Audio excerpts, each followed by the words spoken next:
Demand को लेकर आप लोग मिले? हमारे सर सीएटी के एग्ज़ाम का जो सेंटर था वो पहले तो जोधपुर था, अब की बार अजमेर डाल दिया है। वहाँ ना तो कोई ट्रेन की व्यवस्था है, ना ही कोई बस की व्यवस्था है, आने जाने में प्रॉब्लम होती है, ना तो इनके पर्याप्त कोई संसाधन की व्यवस्था है, ना कोई रोड। बाड़मेर के कितने बच्चे हैं? समथिंग 30,000 के समथिंग हो गए उधर। तो इससे पहले जब होता था वो कब कहाँ पर वो होता था? जोधपुर होता था या बाड़मेर, जोधपुर आस तो पास। इस बार बाड़मेर में व्यवस्था नहीं है क्या? व्यवस्था है, बिल्कुल कम की हुई है। हाँ। ये टीना रावी से बात की तो टीना रावी ने कहा इतनी व्यवस्था होगी, इनसे ज़्यादा होगी नहीं। वो कह रहे कि टीचर की कमी है, क्या दिक्कत क्या आ रही है? आपने पूछा होगा। संसाधनों की कमी नहीं है, लेकिन उनकी इच्छा शक्ति नहीं है। हाँ।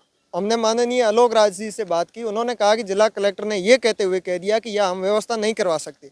मैं उनसे सवाल यही करूंगा, प्रशासन से बात करने की कोशिश की है, लेकिन हम उनसे गुजारिश कर सकते हैं कि पूर्ववर्ती जितने भी एग्जाम थे वो करवाए जा सकते हैं, तो ये क्यों नहीं? कितनी दिक्कत होती है गाँव और ढाणी के लड़के को अजमेर पहुंचने में? खूब दिक्कत होती है। गांव ढाणी देहात से आने वाला बच्चा बहुत व्यतीत होता है, तनाव होता है, आर्थिक संसाधनों में उसको हानि होती है। और 15 से 20 क्या डिमांड है? सरकार से यही डिमांड है कि हमारे को बाड़मेर जिला परीक्षा केंद्र आवंटन किया जाए और हम सब की भावनाओं को ध्यान में रखते हुए भविष्य में हमारे लिए बाड़मेर दिया जाए और वर्तमान में आवागमन की व्यवस्था सुनिश्चित की जाए। हमारी बात ये है कि किसी को जन हानि न हो। कोई सेंटर पे एग्जाम लेके जाते हैं पर्सनल गाड़ियाँ, कभी एक्सीडेंट होता है जाता है, कभी कुछ भी हो जाता है, जान से गंवानी पड़ती है। 1 मिनट लेट होता है तो उनको प्रवेश नहीं देते, इसलिए वो उनको टाइम पे पहुंचना पड़ता है। उनकी व्यवस्था तो है नहीं सरकार की, तो इनको खुद की गाड़ी लेके जानी पड़ती है। खुद की गाड़ी लेके जाते हैं तो तेज चलानी पड़ती है। पैसा होता है क्या?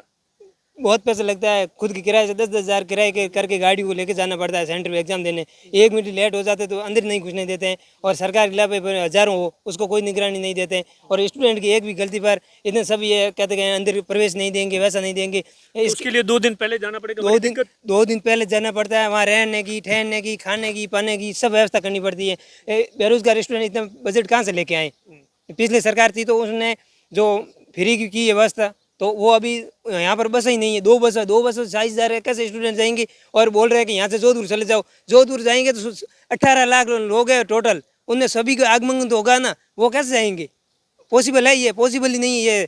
ये इनकी बात कर रहे हैं कि यहाँ से पेपर लीक हो जाता है इसलिए नहीं करते। पेपर लीक तो होता है वो उनके ऑफिसों से, अधिकारियों से। यहाँ स्टूडेंटों का काम पेपर लीक के चलते नहीं कर रहे। हाँ, इनकी निगरानी में ये 2-3-4 जिले ऐसे रखे हुए हैं जिसके क्या बोलते हैं कि इसमें पेपर लीक हो जाता है, ऐसा हो जाता है। अगर पेपर लीक ही होता है तो ये बेरोजगार सड़कों पर क्यों करते हैं? ऑफिस में बैठ बैठ नौकरी लग जाते। पेपर होता है वो सरकारों चलाती, वो घर चलाते पेपर से बेच के वो, और आरोप बेरोजगार युवाओं पर क्यों ऐसे? बाड़मेर जालोर के लोगों के साथ अन्याय है ना? अन्याय ये सर, यहाँ मारवाड़ में या पिछड़े वर्ग मान के इनको धकेले और भी ज्यादा। इनको कहीं भी 2-4 लोगों की सजा है वो 40-50 हज़ार लोगों को दी जा रही है। 40-50 को 1.5 लाख की है, क्योंकि बाड़मेर टोटल 1.5 लाख, उनमें से मिनिमम 5 से या 10 हज़ार के मिनिमम है, वो यही है सेंटर। बाकी किसी का जोधपुर है, किसी का कहीं है, किसी कहीं है।